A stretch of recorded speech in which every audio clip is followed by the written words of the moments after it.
What's up, y'all? It is me, I am she. It's your giddy girl, Toya T, and I'm here with Randal Stewart. Randal, Stewart, Mr. Randi to me, and soon be to y'all. Oh, I love it. I love it. Thank you for coming. sure. Thank you for inviting me. Yes. Yeah. And y'all better get used to seeing this face and seeing us together because we're going to be major rhyming all the time, man. Absolutely. I look forward to it. So we're going to dive right in. Okay. And we're introducing you to the audience. Okay.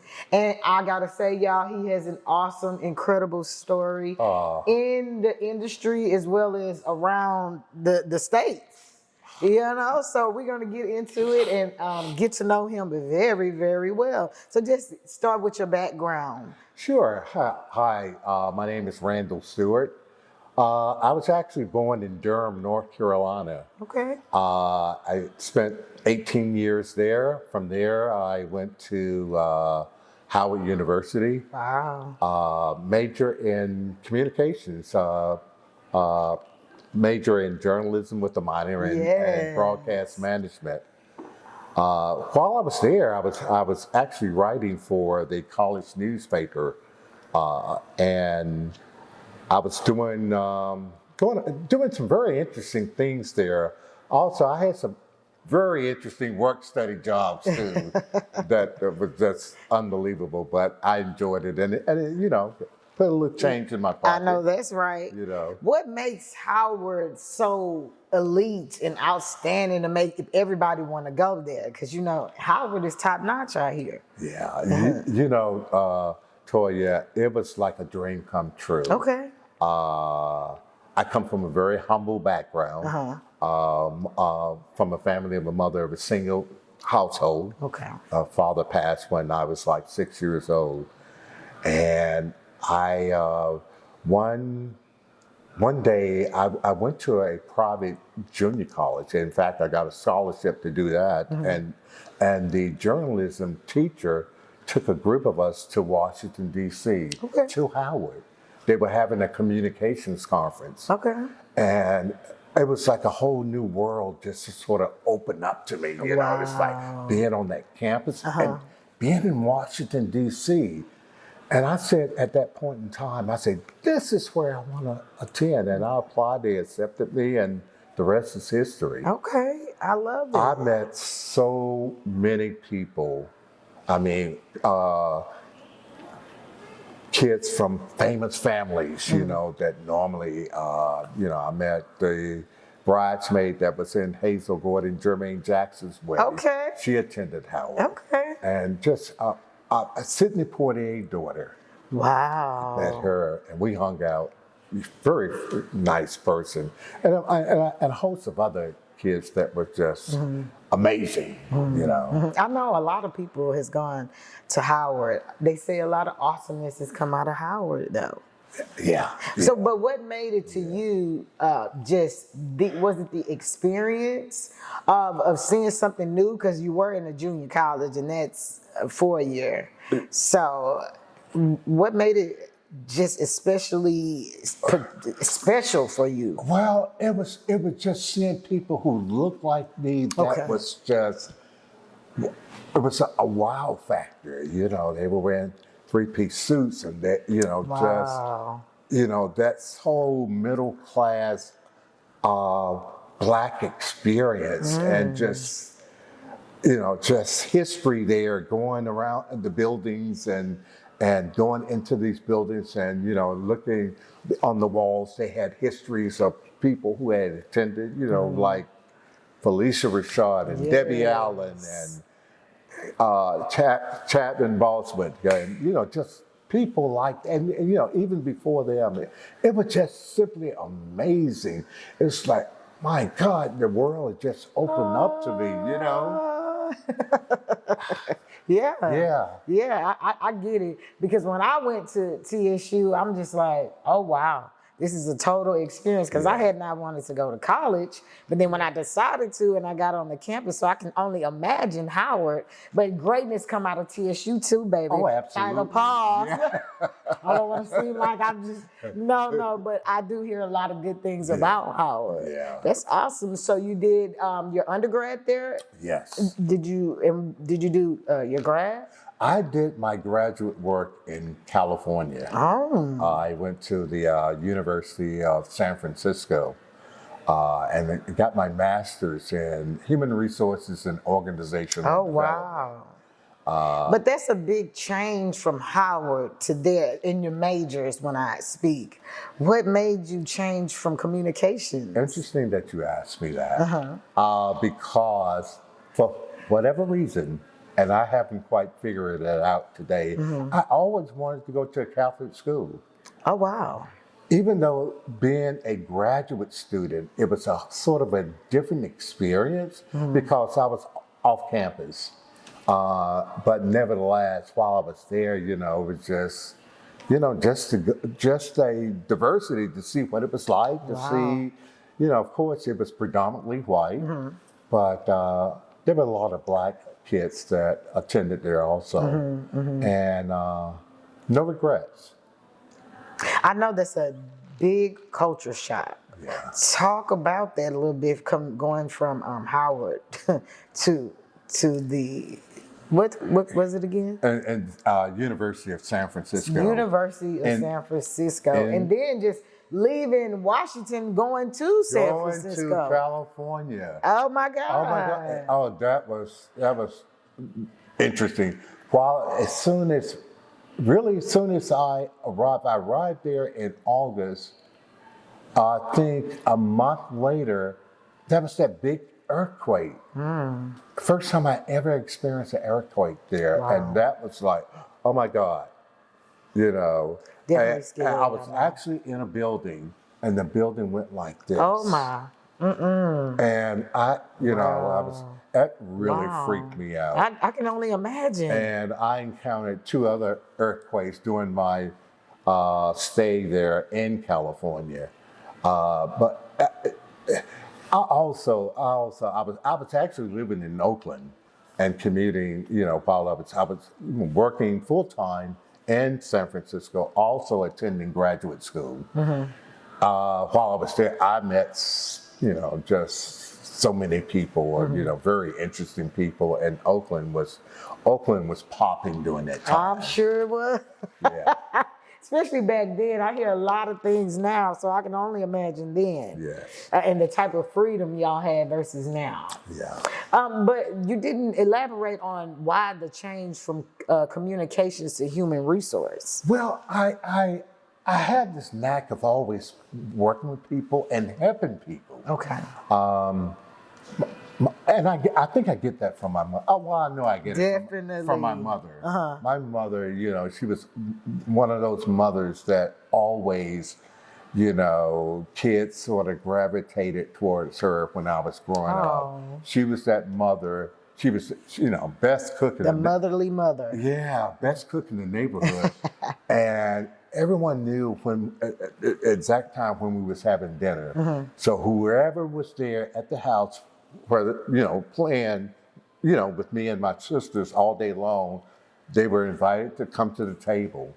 And I think some kids sort of timed their visiting around just before dinner, but mom, it was that nurturing. Yes. And other kids felt that too. I love it.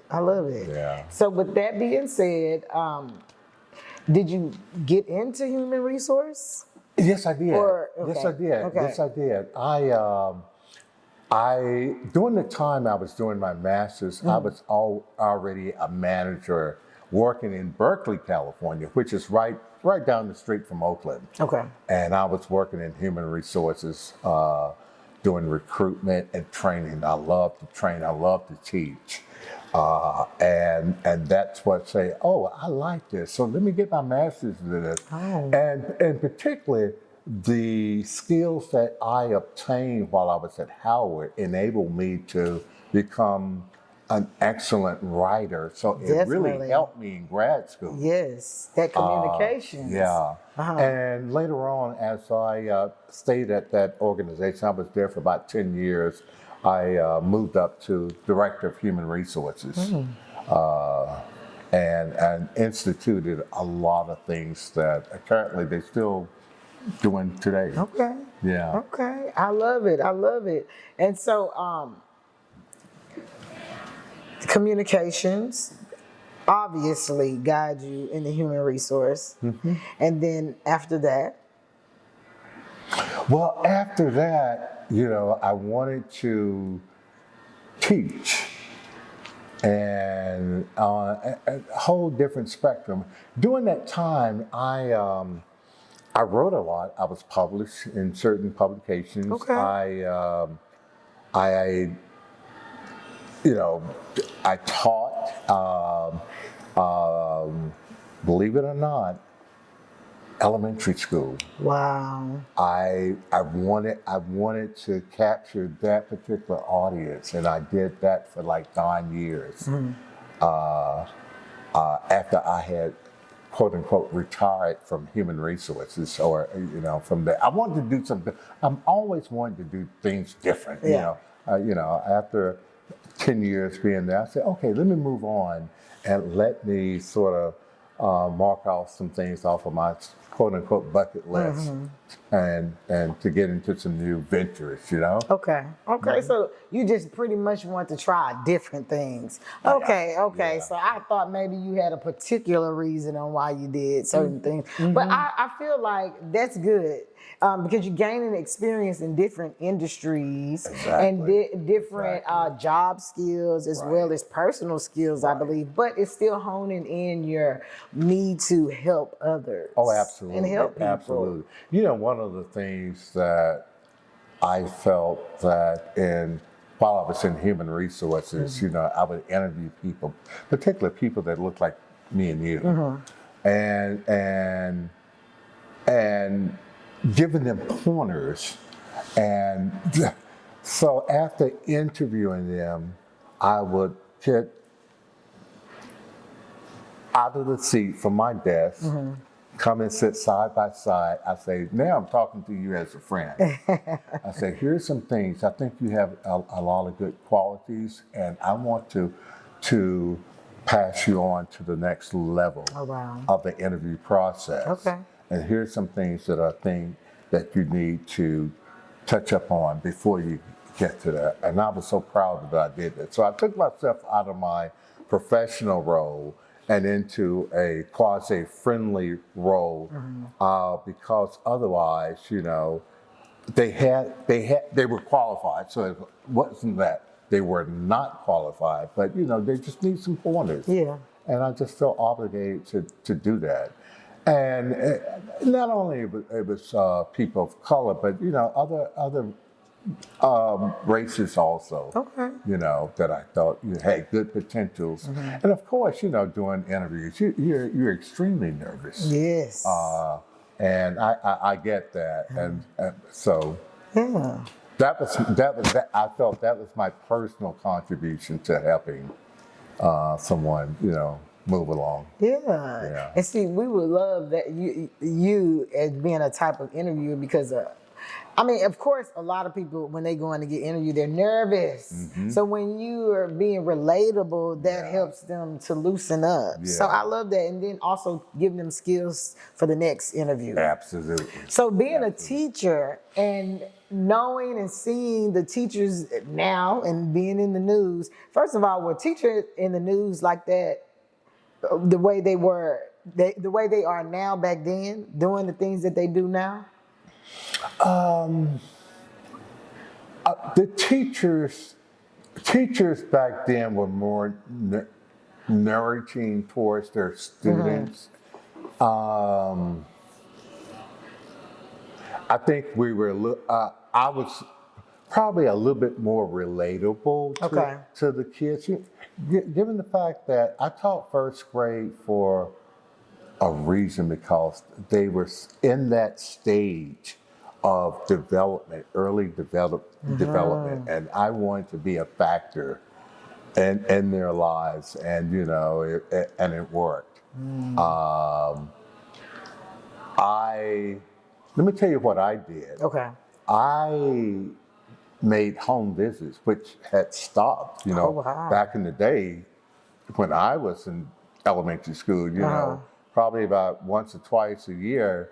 Most of the teachers actually lived in the neighborhood, and I went to a neighborhood school. So they actually came to your house, talked to your mom, and and let them know exactly what was going on. Whether you're doing good, whether you need some improvement. And I did that same sort of concept, which was really strange, and I did it on my own. And of course, I told the principal, I said, "This is what I want to do," and she said, "Do it." Wow. And I developed that. Basically, I was part of that circle, that relationship with that family, and it worked. Okay. It actually worked. I love that. Being, coming and doing that on-site visit in their home. And I think that does make a difference because it shows that you care. And I really did. Yeah. So what's some advice that you can give to teachers now? Just get to know the students. Everybody doesn't learn the same. Yes. And I know you can't, when you have a classroom of 20 to 22 kids in that classroom, you can't sort of customize the lesson plan to each entire student. But then again, it's like there are certain students that they're in that environment, but the way that instructions for everyone else doesn't work for them. Yes. So try and meet them as much as you possibly can, and I think you would be successful. Yes. Without a doubt. I agree with that. I do. So you graduate school. What's next for you?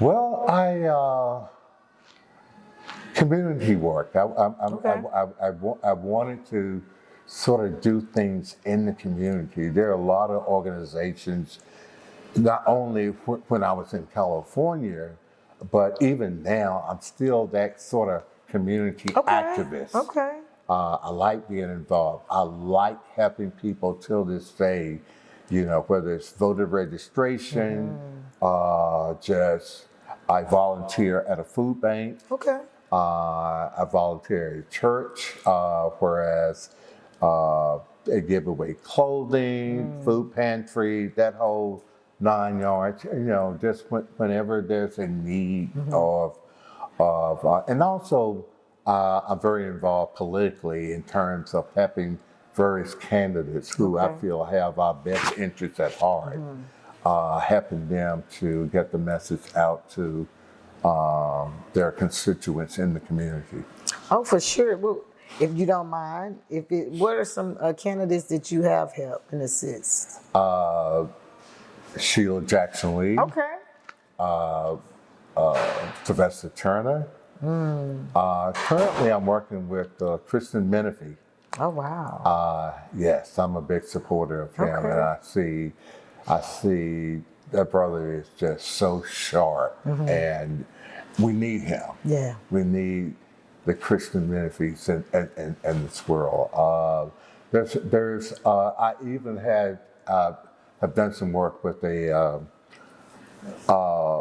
fraternity brother of mine. He lives in Port Arthur. His name is Thurman Barty. He's running for the U.S. Congress and from that Port Arthur area. So I've been working with him, things of that nature. Okay. So you just noticed a fraternity. They'll tell the people what you repping and what you representing. Hey, I'm a new. Hey. Kappa Alpha Psi. Kappa Alpha Psi. Incorporated. Yes, I love it. Did y'all have a dance back then? A line dance? Oh yeah. Yeah, okay. A little bit different than now. Okay. That's what I was gonna ask you. Is it the same kind of dance? Yeah. Okay. I know because they hand down the traditions and the songs and stuff. I love that. I love to talk about your best experience though, being a Kappa. Oh man, I have met so many brothers and just the mentorship that I have received from my organization, from my brotherhood. I said two of the things that I actually done right in life. One was attend Howard University, graduated from there. Okay. The next was joining Kappa Alpha Psi. Okay. Did you join at Howard? No, I did not. I Okay. actually joined when I was in the graduate chapter. And I had moved to Fort Wayne, Indiana. And I got interested there, and I say, and I've always wanted to be a member of Kappa. So, but I strictly was very academic, and I wanted to keep my grade point average, and that's why I didn't. But I said one day I will. Okay. And I did. And you did. Yes, ma'am. I know that's right. What is the greatest lesson that you learned being a Kappa that you still use to this day? Community service. Okay. Community service, which I was already doing, so it fitted pretty good within my lifestyle of helping people and doing things, and I could say in my brotherhood, they are so entrenched in doing community service. Yeah, I love that. So are you still tapped in and connected wherever you go? Oh, absolutely. Okay. Absolutely. It's a brotherhood to the day you die. I'm here to tell you. I love it. So you graduate, and then? And then I started doing community service. Yeah, I started doing community service, and then I started doing a lot of other things, and probably I may not have time to really get into that, but maybe the next time we talk, I could really embellish on some other things. Okay. A whole different direction. Okay. That has to do with music, which is another love of my life that I got into. And that's what I was going to ask you. How did you get back into the communications as far as journalism? Or did you go back there? I did. Okay. I continually wrote. I submitted a lot of things to newspapers. I actually... Independently? Yeah, independently. Okay. I actually used my journalistic skills when I was in California. I ran for U.S. Congress. Oh. Yes. Wow. That was another thing that I always wanted to do. And I said, well, I saw a void that wasn't quite being served. And I said, well, let me get out there. We can sit around, we can talk, but let's put the money where your mouth is. I know that's right. Yes. And I wasn't successful, but then again, I made so many friends, and the endorsements that I received was unbelievable. Wow. Unbelievable. The connections alone and networking, I bet you was worth more than anything. Yes. Yeah. Yes. And I continued to work in the community. It wasn't that this is a one-time thing, I just worked with different elected officials while I was in California. Oh, wow. I enjoyed that. I love that. Yeah. Okay. Yeah. And then what was next for you? Next was the music business. Okay, let's get into that. Okay, one organization that I was a member of was called Patrons of the Arts and Humanities. Okay. And basically, this organization provided musical instruments for students in the Oakland public schools, who could not afford not only the instrument, but also lessons. So we did an annual blues and jazz concert every year, and all the proceeds went towards kids buying instruments and also having private lessons. Wow. And I did that for like 6 years, and I was actually the president of the organization. Wow. So I was able to, that blues and jazz concert was it took so much time, and it was a year, each year. Once one concert ended, you started planning for the next year. I know that's right. It was that busy. intense. Yeah. Yes. Uh-huh.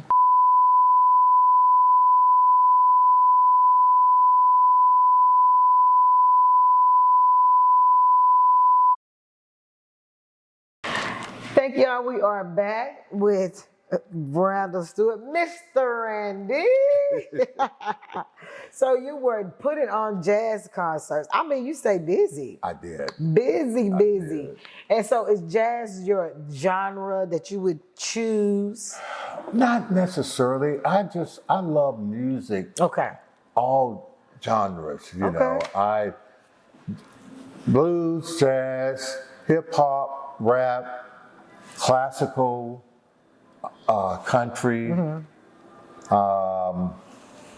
just whatever just sounds good and make me feel good. I know that's right. Yeah. Yeah. So do you play any instruments? You just listen to the music? Listen. I just listen and respond, you know, by clapping, dancing, you know, and trying to sing sometimes along with the I know audience. that's right. Don't we all? How did you get into that field though?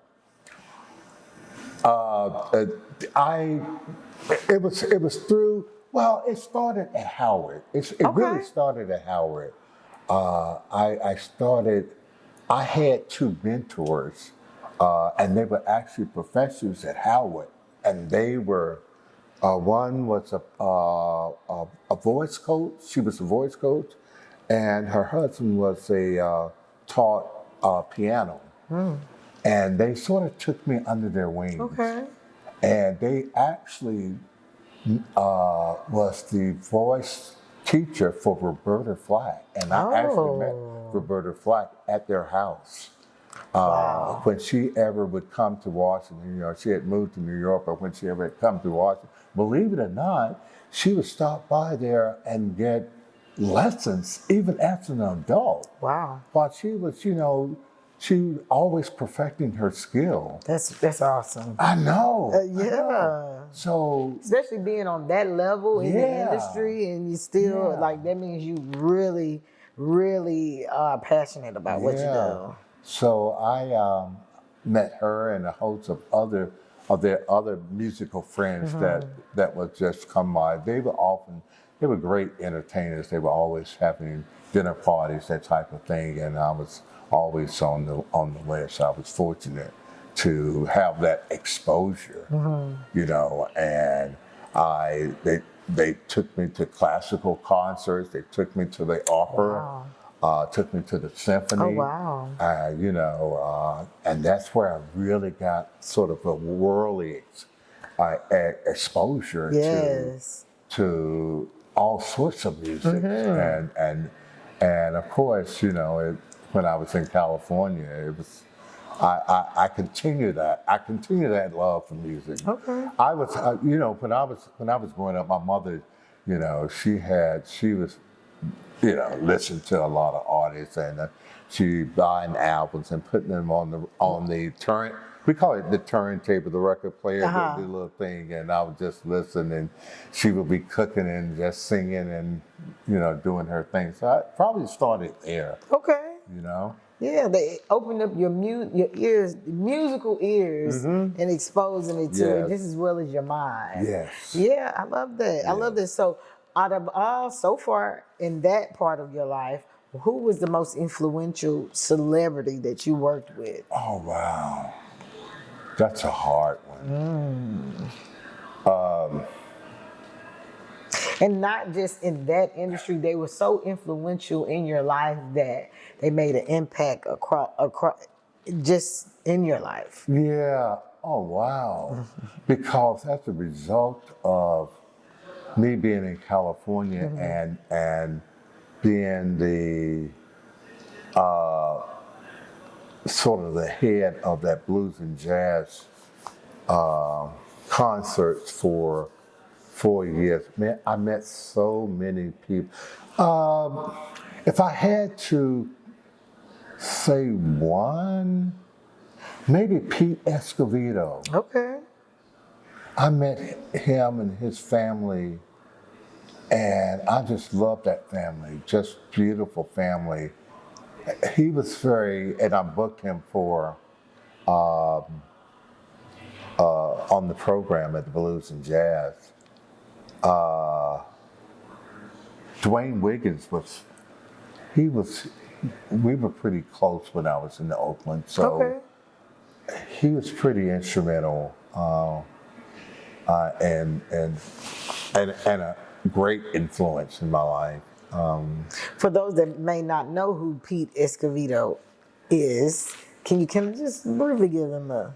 Pete is he's a Latin jazz performer. You may have maybe a little bit familiar with his daughter. You know, she played the drums for Prince. Okay. Oh. Yes. She was his drummer. Okay. And that whole family was just so talented. Yeah, musically genius. Yes. You know, another person that came to mind was the Hawkins family. Okay. I was very good friends with Walter and Edward Hawkins. Okay. And also a member of their church, Love Center. So they were, you know, very influential in my life. Okay. So I could name more, but you know. Those are the ones that really truly made an impact, which I'm sure a lot of them did, but they really did make an impact in your life. Mm-hmm. Okay. So how long did you do the music thing? I did it for about 8 years. You know. Okay. And up until the time that I moved to Houston, Texas. All right, let's talk about it. So what brought you to Houston? Well, you know, I wanted to, my family was still living in North Carolina, and as I had gotten older, they have gotten older, I wanted to be a little bit closer, and I wanted to move to Houston. It just something about, at that time, when I was moving from California, there were 3 places. There was Chicago, Phoenix, and Houston. Houston was actually third on the list. Okay. And I came, and Houston is always somewhere on somebody's list, you know. And people that I've heard, they've always said, "I've always wanted to come to Houston, but I just really want to know sometimes what make you want to come." You know, and nobody really has an answer, but you know. Maybe word of mouth. I don't know. And you know, after several visits to all 3 cities, I just fell in love with Houston. Okay. What made you fall in love with Houston? Oh man, the people. Okay. The people were just so nice and so like, it was just a good vibe and just very touchy-feely. Okay. Yes. Yes. There were so many things. Excuse me. There were so many things going on in Houston. You know, buildings and just, you know, various people that was coming up. You know, Beyonce. And, when you came here at that time. Yeah. Oh, okay. Yeah. And just talent like that. You know, it was Houston was like blossoming. Okay. You know, it was, and I said, yeah, I need to be here. So is it as diverse as people say that it is? It is. Okay. It is. It really is. I look at it as very diverse as Oakland. In a sense, there's some similarities between Oakland, California, and Houston, Texas. Okay. You know, they're similar in a lot of ways. Yeah. Okay. Yeah. So you get to Houston, and then what happens? Because I know something happened for you here, because you're very interesting. Yeah, I get here, and I started just sort of branching out and started getting to know people, getting to learn the city. You know, I don't have a shy bone in my body, so I don't have a problem in going up and introducing myself and meeting people. Of course, I love to talk, and I met some wonderful people and continue to meet wonderful people here. amazing people. Very culturally, I love this place. Houston is a place you can find your niche. Oh, okay. Whatever thing or group of people or however you want to do it, from free to top end or what they say, top chef. Yes. You know, Luxurious. it's that sort of spectrum, wide spectrum here, and you able to fit in Somewhere. Yeah. Okay. Yeah. Houston can be very embracing. All right. And I love that. I love that about Houston. Yeah. It's a Southern thing. Yes. Yes. And I'm a Southern boy. I know that's right. You know? Yes. Yes. So would you say out of everywhere you've been, Houston is the best place? Or what in your opinion, is the best place you've been? Oh my God. That's really a hard one. Okay. You know what? Every place that I have lived, I made it the best. It was the best place at that time. Okay. I don't have any regrets. I know that's right. At the time when I was in California, I thought California was the beginning and the end. And, I've lived in Indiana. I've lived in Charlotte, North Carolina. And now Houston. I love Houston, and I think this is maybe it. This may be the place to be. Even if I wanted to become sort of bi-coastal, Houston will always. I always would love to have a home here in Houston. Okay. Yeah, I always hear people say that the cost of living and then the taxes part. Yeah. And the vibe. And the vibe. The vibe. You can't beat the vibe in this city. Right. You really can't. It's very welcoming and warm. And I just love it. Yeah. Yeah. So while being here in Houston, what did you get into? Oh my God. Art. Okay. I've been collecting art for about maybe 35 years. Okay. And being the Libra that I am, I love art. And I'm constantly going to galleries and openings and just watching. I mean, when I go there, I'm like a kid in a candy factory. I'm just so turned on by what I see.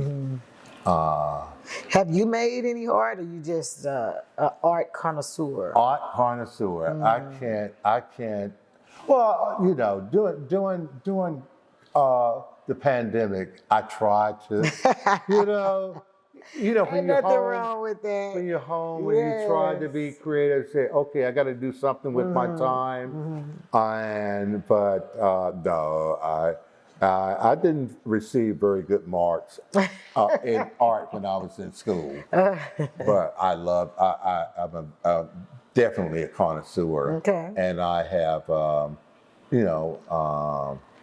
collected art on my own. Okay. Yeah. All right.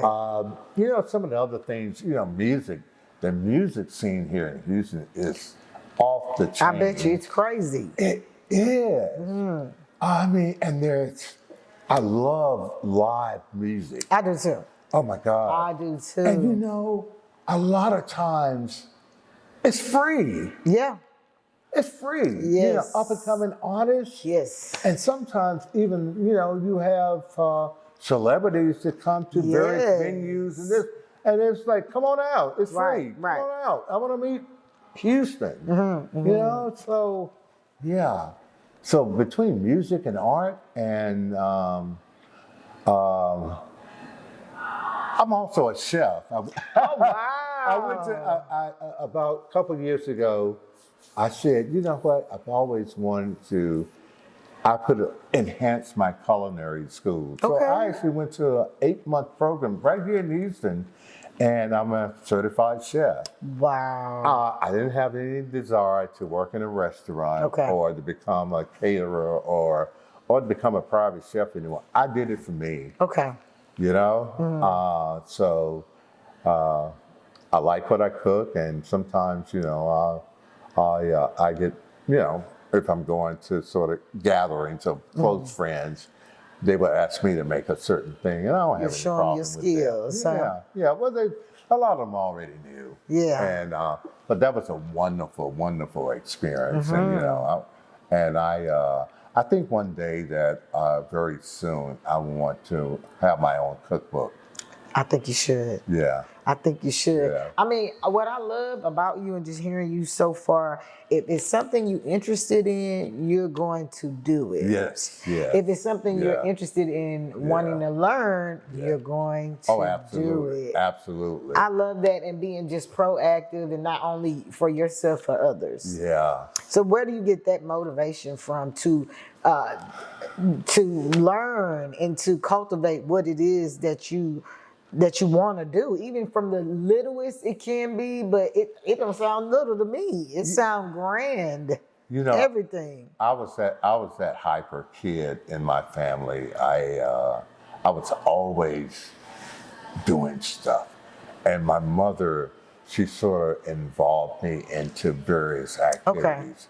You know, I guess she said, "This kid is special." Saw it in you. Let me sort of let him, you know, sort of do this and do that, and you know, and once I develop a passion for something, you know, it's, you know, I do it to the very best. Yes. You know, and I just, whatever that comes up that's interesting, I really have to be into it in order for me to be successful. Once that the passion is there, it's done. Yeah. You know, I excel. I love that. Yeah. I love that. So have you thought about what your cookbook would be called, the title? No, I haven't got. You haven't gone down that rabbit hole yet. Yeah, I have to. You know, my mom was a excellent cook. I mean, That's where you got it from, the passion to want to. you know, when I was sort of growing up, I was that kid that, you know, I'd sneak in the kitchen while my mom was cooking, and sort of watch her. And particularly when she was baking things, I was waiting for that spoon to look at, you know, the icing or whatever, you know, that was like, I was right there. And I sort of, you know, and I liked what she did. Even when I moved away from home, I would call back and say, "Hey, Mom, how do you make that?" And I would write it down, and I would try to perfect it. And a lot of times I come very, very close, but not hitting it on the mark.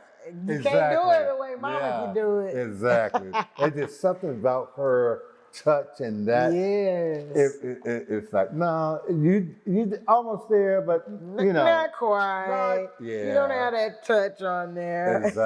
Exactly. I love that. So after being getting your culinary, was it a degree or a diploma? Oh, well, it's a certificate. Certificate. Yeah, pretty much. Yeah. Did you use that in? Or no, just no. Okay. I did not.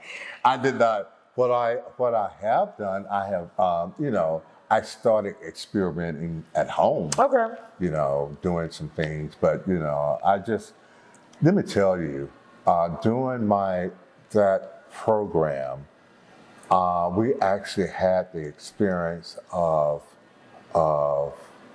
playing as if we were in a restaurant, where actually we invited, each one of us was given an opportunity to invite like 4 people to come and experience a 4-course meal. And the preparation and running a restaurant and being in being in the kitchen. It is work. I bet. It is work, very intensive. I bet. Uh, Just watching Hill's kitchen Yes. with Chef Ramsay, Yes. and I see the pressure he puts on them. I can Right. only imagine, Right. just without his guidance per se, just doing it on your own. Right. Yeah. It's very. I mean, I love cooking. I love eating. But The business I aspect never, yeah, of it is I just- never. Even when I was say, okay, I'm gonna take this culinary course. I never thought of wanting to work in a restaurant.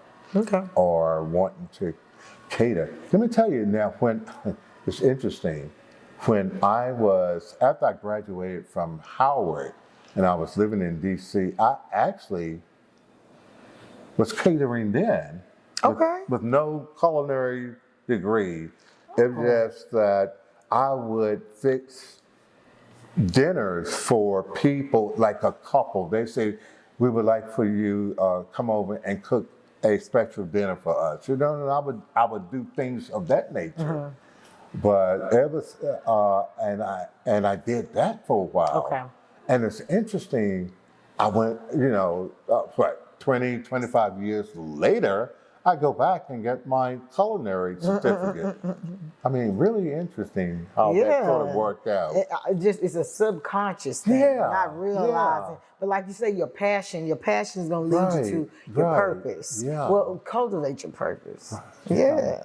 And even my mentors, the professors at Howard, they were always giving dinner parties, and they were excellent cooks.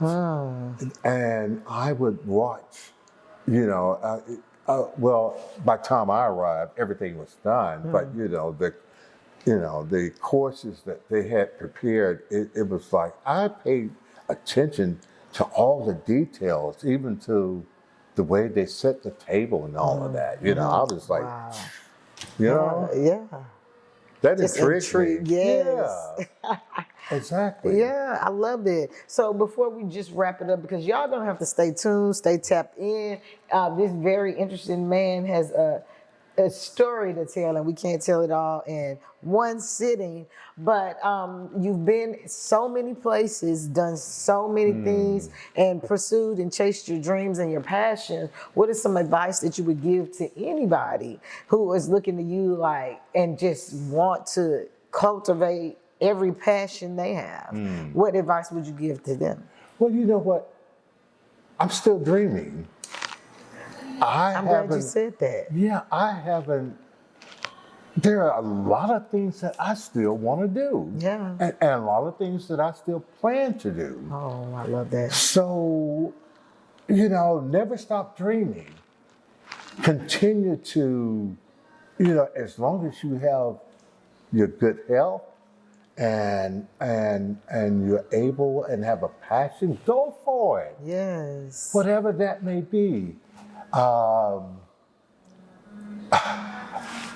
One thing, and I gotta mention this. One thing that's coming about, I'm actually a delegate to the Texas Democratic Convention that's going to be in Corpus. Okay. I was chosen to be a delegate, a voting delegate at that. Wow. That was a lifelong dream to go to a state convention. Wow. And of course now, I want to go to a national convention. Yes. And I'm gonna get there. I know that's right. To you guys out there, never stop dreaming. Go for it. Do it. And in order to be successful, sometimes there may come a time when there's a failure, and you got to go back. But that's good because, you learn from that. You learn from that. Yeah. And success sometimes is all about, the road that lead towards, certain mistakes or things that didn't happen to get you to where you want to go. Yes.